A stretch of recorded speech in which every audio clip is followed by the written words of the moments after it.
It's hard to think about azaleas or any other flowering plant during March and April in Wilmington without New Hanover County's Airlie Gardens coming to mind. Even the very name, Airlie, evokes the pleasure of gentle breezes coursing through moss-hung stands of live oak and cedar, set off by the gloriously audacious blooms of spring. Originally a place of retreat and repose for some of Wilmington's leading families, the pure coastal air in what was once described as a happy, beautiful, magical place was said at the time to have been a healthful tonic for the many ails of city life. The first recorded owner of the land that would become Airlie was in fact King George II. In time, a family named Wright purchased the tract. By 1886, it was known as Seaside Park and was sold in that year for $1,250 to a wealthy young woman named Sarah Green Jones. The tract was renamed Airlie in honor of her husband's ancestral Scottish home. When Pembroke Jones passed away in 1919, Sarah married a longtime family friend, Henry Walters, and stayed on in her rambling old mansion at Airlie in season for the fresh air of Wrightsville Sound and for her flowers.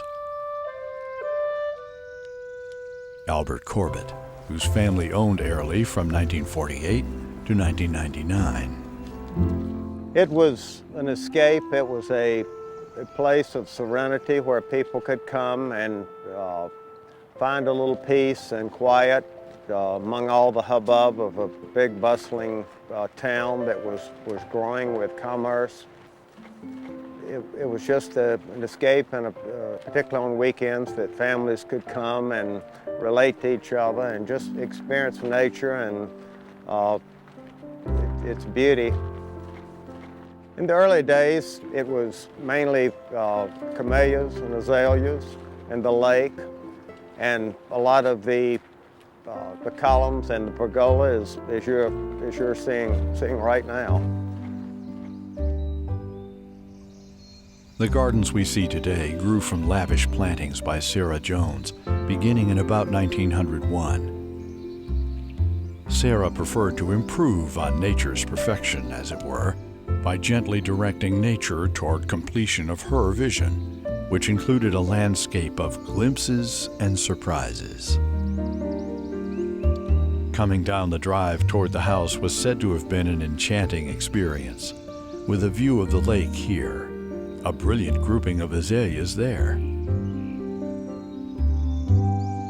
Hardly a straight line marred Sarah's garden, which simply flowed without seeming contrived. The large plantings you're seeing here are the large Formosa azalea, which comprise quite a bit of the plantings, particularly around the lake. And you're really seeing two plants to every one because of the reflection along the edge of the lake. Many of the staff tasked with keeping Sarah's place up were descendants of slaves, people who were loved, appreciated, and often admired by their employers. During the late 1940s, Minnie Evans, a former housekeeper for the Joneses, became Airlie's beloved gatekeeper. She also became, about that time, an astonishingly adept painter, whose work is much sought after today. As a testament to Minnie's colorful creativity, local artist Virginia Wright Frierson created this whimsical bottle chapel in Airlie's Minnie Evans Sculpture Garden.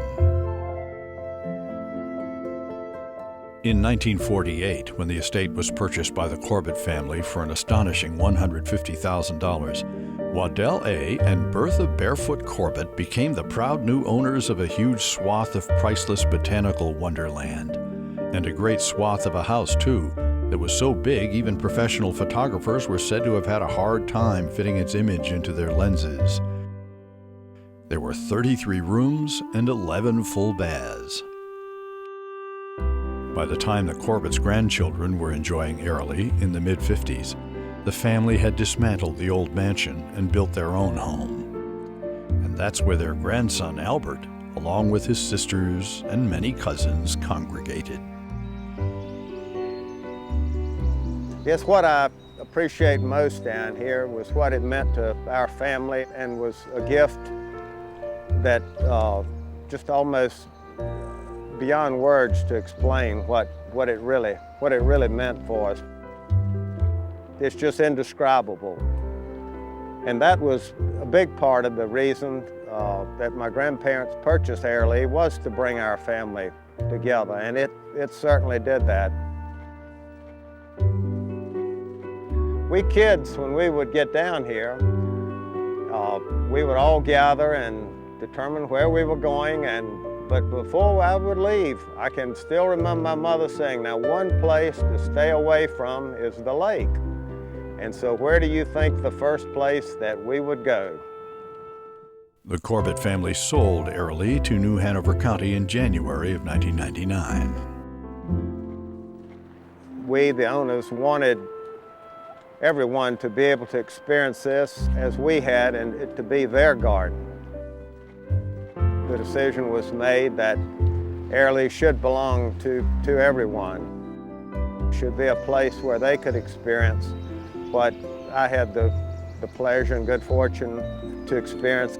And I believe, and with all my heart, that it will be that in the years to come.